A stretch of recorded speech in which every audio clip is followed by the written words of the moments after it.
ঘুরতে যাওয়া অপরাধ নয়, কারণ ইতিহাস কেবল মিটিংয়ে নয়, অনেক সময় নির্জন চিন্তার ঘরে বা সাগরের পাড়েও জন্ম নেয়। দলের শোকজ নোটিশের জবাবে এমন মন্তব্য করেছেন জাতীয় নাগরিক পার্টি এনসিপির মুখ্য সমন্বয়ক নাসির উদ্দিন পাটোয়ারী।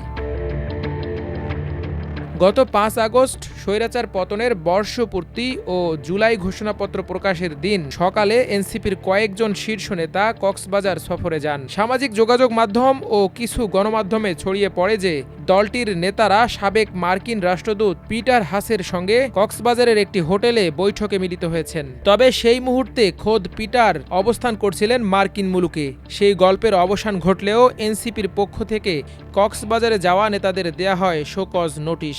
এর জবাবে দলটির মুখ্য সমন্বয়ক এ মন্তব্য করেন।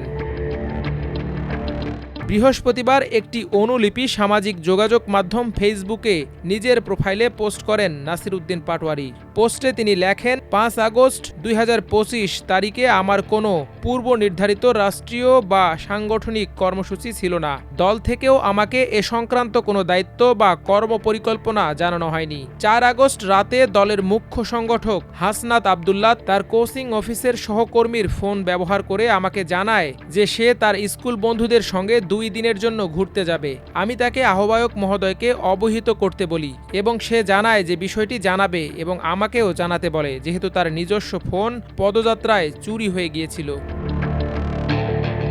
পাটোয়ারী আরও লেখেন, ৪ আগস্ট রাতে পার্টি অফিসে আমি আহ্বায়ক মহোদয়ের সঙ্গে দেখা করে বিষয়টি জানাই। একই রাতে আমি সদস্য সচিব মহোদয়ের সঙ্গে ফোনে যোগাযোগ করি এবং জানতে পারি রাষ্ট্রীয় প্রোগ্রামে দল থেকে ৩ জন প্রতিনিধি যাচ্ছেন এবং সেখানে আমার কোনো কাজ নাই। আমি কোনো দায়িত্বে না থাকায় এবং ব্যক্তিগত প্রয়োজন ও মানসিক প্রস্তুতির অংশ হিসেবে ঘুরতে যাওয়ার সিদ্ধান্ত গ্রহণ করি। সফর সঙ্গী হিসেবে সস্ত্রীক সার্জিস আলম ও তাসনিম জারা খালেদ সাইফুল্লাহ দম্পতি যুক্ত হন।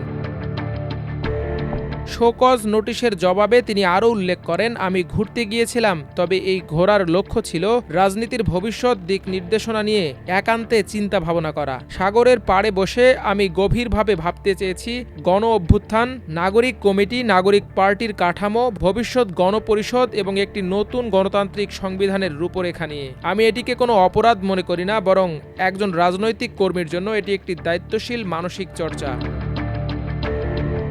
নাসির উদ্দিন পাটোয়ারী আরও লেখেন, কক্সবাজার পৌঁছানোর পর হঠাৎ গুজব ছড়িয়ে পড়ে যে আমরা নাকি সাবেক মার্কিন রাষ্ট্রদূত পিটার হাসের সঙ্গে দেখা করতে এসেছি। আমি তাৎক্ষণিকভাবে গণমাধ্যমকে জানাই এটি সম্পূর্ণ মিথ্যা এবং উদ্দেশ্য প্রণোদিত অপপ্রচার। হোটেল কর্তৃপক্ষ নিশ্চিত করে জানায় সেখানে পিটার হাস নামের কেউ নেই। পরবর্তীতে বিভিন্ন সূত্র থেকে জানা যায় তিনি তখন ওয়াশিংটনে অবস্থান করছিলেন। এ গুজব একটি পরিকল্পিত ষড়যন্ত্র এবং আমাদের ভাবমূর্তি নষ্ট করার অপচেষ্টা। অতীতেও আমি এ হোটেলে থেকেছি এবং কখনো কোনো বিতর্ক সৃষ্টি হয়নি। অতীতেও আমি বেশ কয়েকবার ঘুরতে গিয়েছি, কিন্তু ঘুরতে আসলে দলের বিধিমালা লঙ্ঘন হয় এমন কোনো বার্তা আমাকে কখনো দল থেকে দেয়া হয়নি। তিনি আরও উল্লেখ করেন, পরিস্থিতির আলোকে আমি মনে করি শোকজ নোটিশটি বাস্তবতা ভিত্তিক নয়। আমার সফর ছিল স্বচ্ছ, সাংগঠনিক নীতিমালা বিরোধী নয় এবং একান্ত ব্যক্তিগত চিন্তা ভাবনার সুযোগ মাত্র। তবুও দলীয় শৃঙ্খলার প্রতি শ্রদ্ধা রেখে এবং রাজনৈতিক শালীনতা বজায় রেখে আমি এই লিখিত জবাব প্রদান করছি, অসভ্য জগতে সভ্যতার এক নিদর্শন হিসেবে। তিনি পোস্টের ইতি টানেন এমনভাবে, আমার বক্তব্য স্পষ্ট, ঘুরতে যাওয়া অপরাধ নয়, কারণ ইতিহাস কেবল অনেক সময় নির্জন চিন্তার ঘরে বা সাগরের পাড়েও জন্ম নেয়। মাল্টিমিডিয়া ডেস্ক, আমার দেশ।